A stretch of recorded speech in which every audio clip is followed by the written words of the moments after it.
Hello guys, मैं आपका दोस्त और आप सुन रहे हैं एक हॉरर स्टोरीज। आज की कहानी का नाम है ट्रक ड्राइवर और हाईवे की सुंदर चुड़ैल की आत्मा, भाग 3। पिछले भाग में आपने सुना था कि कैसे रमा किशन को हाईवे पर उसकी मरी हुई बहन की आत्मा ने डराया। रमा किशन को अपने भाई और उस चुड़ैल की मौत के बारे में पता चल चुका था और वो कैसे मजबूर होकर मंदिर तक आया था, वो हमने दूसरे भाग में सुना था। तो चलो अभी हम लोग तीसरे भाग सुनते हैं। रमा किशन ने हिम्मत जुटाकर मंदिर के अंदर कदम रखा।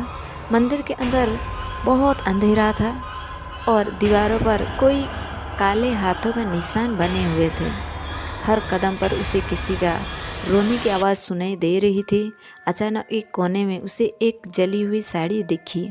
उसने कांपते हाथों से उसे उठाया और तुरंत ही उसकी आंखों में उसकी छोटी बहन की तस्वीर प्रकट हो गई। दीदी, तू यहाँ कैसे? रमा किशन की आंखों में आंसू छलक पड़े। रामू, ये वही जगह है जहाँ मेरी बलि दी गई थी, औरत की आत्मा की करुणा आवाज़ गूंजी। रमा किशन की आंखों से बहते आंसू रुकने का नाम नहीं ले रहे थे। उसका गला सूख गया था। उसने खुद को संभाला और कांपती आवाज़ से पूछा, किसने किया ये सब? पंडित जी और उसके दोस्त, औरत ने धीमे स्वर में कहा। रमा किशन के पैरों तले जमीन खिसक गई। वो पंडित जी जिस पर पूरा गांव भरोसा करता था, क्या वो इस गुनाह के पीछे थे?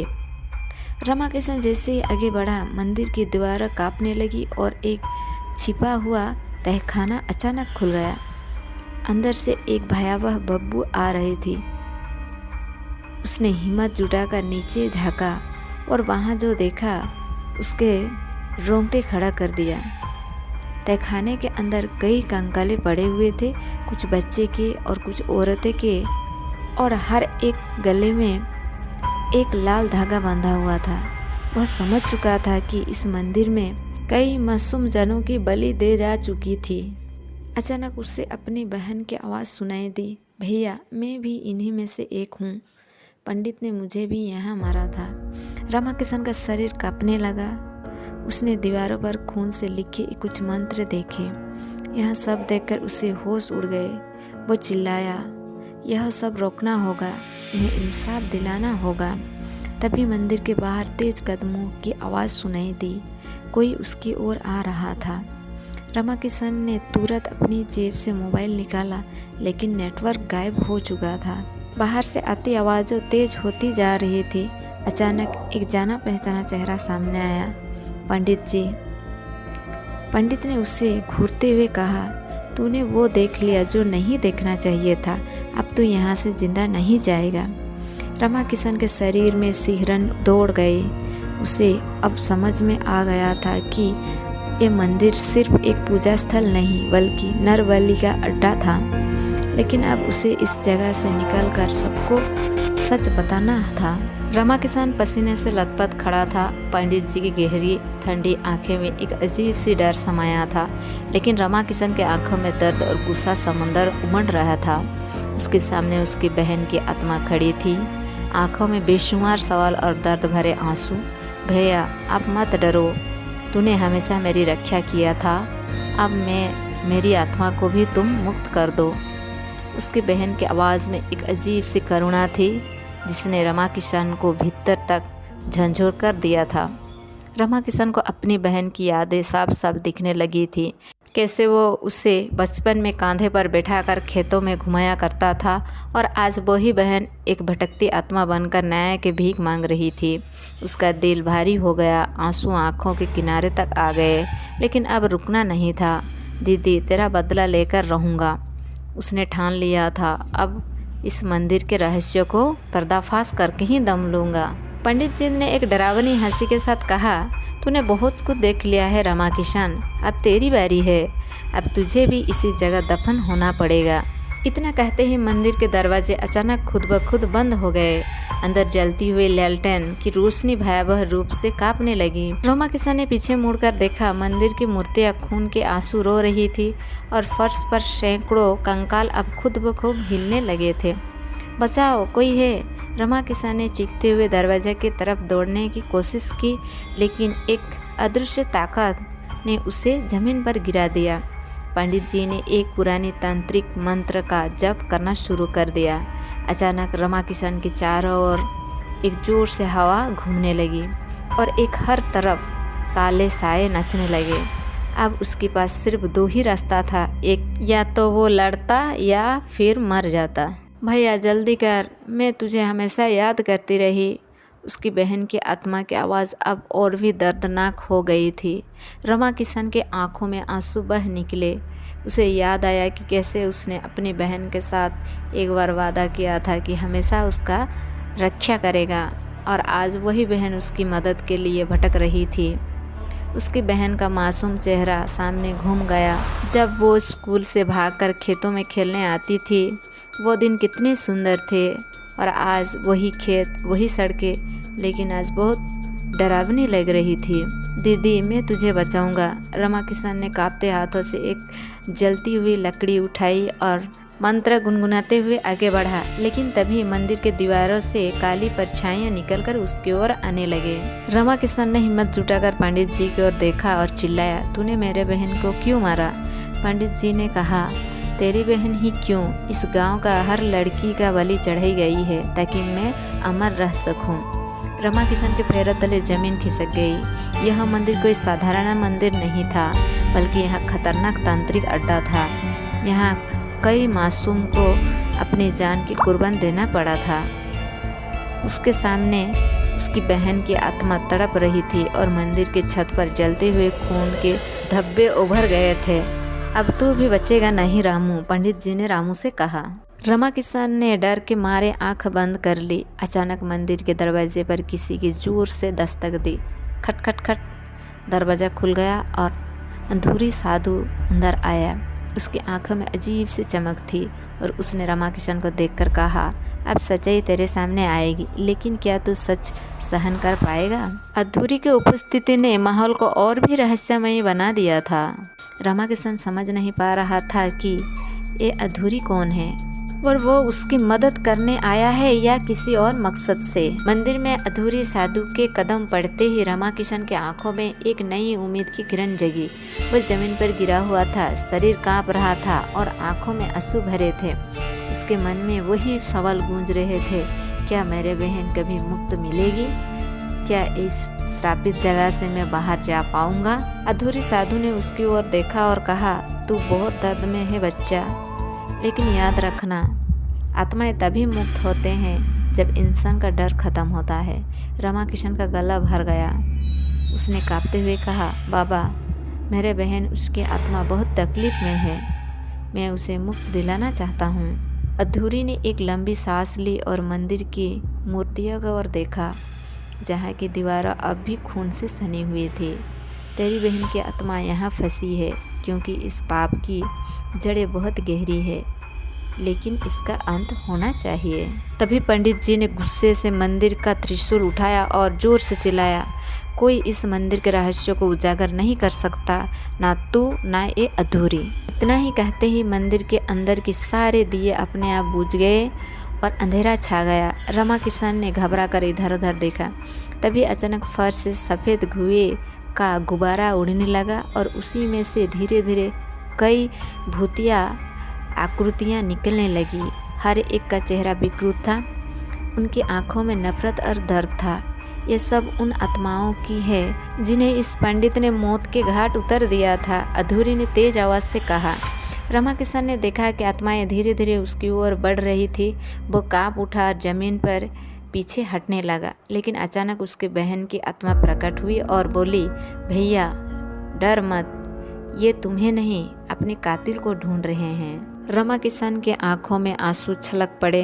वो खड़ा नहीं हो पा रहा था, लेकिन उसकी बहन की आत्मा उसकी ओर देख रही थी। भैया, मैंने बहुत सहा है। उन दिनों जब मैं जिंदा थी, हर दिन मौत से बदतर था। पंडित ने हमें इस मंदिर में लाकर मारा। माँ बाबूजी को क्या बताऊं? रमा किशन ने अपनी छोटी बहन की हंसी याद आई जब वो स्कूल के लिए तैयार होती थी। आज उसकी वही मासूम हंसी दर्द बनकर हवा में गूंज रही थी। तूने हमेशा मुझे बचाया भैया, लेकिन उस रात मैं तुझे नहीं पुकार पाई। उसकी बहन की आवाज़ इतनी दर्दनाक थी कि रमाकिशन का दिल फटने लगा। वो ज़मीन पर घुटनों के बल गिर पड़ा और फूट फूट कर रोने लगा। तूने मुझे हमेशा राखी बांधी थी दीदी, पर मैं तुझे नहीं बचा पाया। मंदिर के अंदर हवा तेज हो गई और पंडित जी के चीखें गूंजने लगी। पंडित अधूरी ने एक तांत्रिक मंत्र पढ़ा और जमीन पर एक रेखा खींचा। अब इसका अंत हो चुका है, उसने पंडित की ओर इशारा किया। पंडित ने डरते हुए कहा, नहीं, मुझे माफ़ करो, मैंने यह सब अमरत्व के लिए किया था।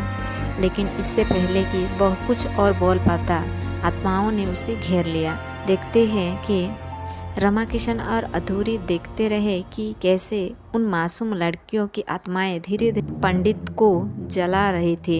उसके चीखे से पूरा मंदिर गूंज उठा, दीवारें हिलने लगी, छत पर दरार आ गई और एक जोरदार धमाका हुआ।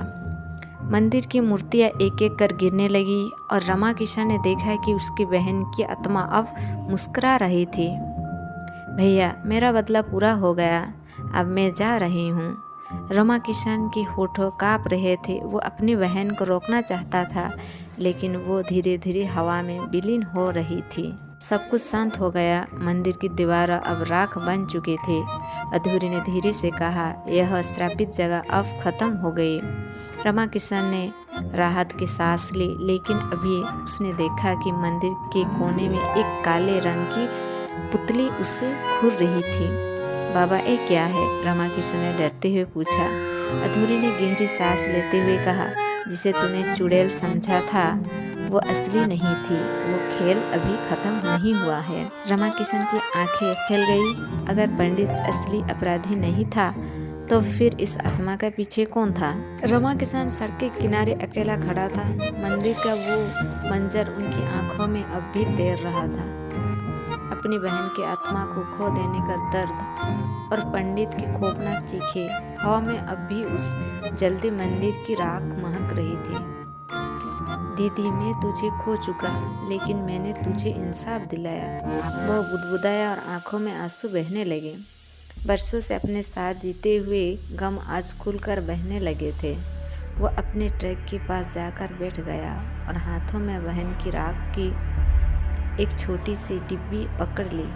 उसे याद था कैसे उसकी बहन ने बचपन में उससे कहा था, भैया, मुझे कभी अकेला मत छोड़ना। और आज वो उसे हमेशा के लिए अकेला छोड़कर जा चुकी थी। वो हाईवे पर दूर दूर तक दिखता रहा जहाँ उसका घर था, लेकिन अब वहाँ लौटने का कोई मतलब नहीं बचा था। जैसे ही रमाकिशन ने इंजन स्टार्ट किया, अचानक ट्रक का हॉर्न खुद ब खुद जलने लगा। स्टीयरिंग अपने आप हिलने लगा और हेडलाइट्स बुझ गई। पूरे ट्रक में भयानक सन्नाटा छा गया। कौन है? उसने कांपते आवाज़ में पूछा। अचानक ट्रक के पिछले हिस्से में एक सुरीली लेकिन डरावनी आवाज़ आई, भैया, मैं अभी यहीं हूँ। रमाकिशन के रोंगटे खड़े हो गए। उसने डरते हुए शीशों में देखा। वहाँ वही सुंदर लड़की खड़ी थी जो हाईवे पर पहली बार मिली थी। उसकी आंखों में वही रहस्यमय चमक थी, लेकिन इस बार उनका चेहरा अजीब था, जैसे आधा इंसान और ज़्यादा और किसी दुनिया का ताकत। तेरी बहन को मैंने नहीं मारा, असली खेल तो अब शुरू हुआ है। लड़की की आवाज़ गहरी और डरावनी हो चुकी थी। रमाकिशन के हाथों स्टीयरिंग जकड़ गए। ट्रक खुद ब खुद चलने लगा और हाईवे के अंधेरे में तेज़ी से भगाने लगा। वो चिल्लाता रहा, लेकिन ब्रेक ने काम करना बंद कर दिया था। ट्रक के अंदर बैठा रमाकिशन चीख रहा था, लेकिन उसके बहन की मासूम हंसी उसके कानों में गूंज रही थी। उसे महसूस हो रहा था कि वो सिर्फ अपनी बहन को खो चुका है, बल्कि खुद को भी। उनकी आंखों में आंसू थे जब उसने महसूस किया कि बहन की आत्मा उसे बचाने के लिए आई थी, लेकिन अब वो इस नई आत्मा के जाल में फंस चुका था। दीदी, मुझे बचाओ। दीदी, तुझे खोकर मैं जी नहीं पाऊँगा, वो बड़बड़ाने लगा। तभी ट्रक अचानक रुक गया और उसने देखा कि सामने वही पुराना खंडर पड़ा हुआ था जहाँ से वो ये सब शुरू हुआ था। ट्रक का दरवाज़ा अपने आप खुल गया। जैसे ही वो बाहर निकला, पूरा माहौल भयावह हो चुका था और ज़मीन पर खून के निशान थे।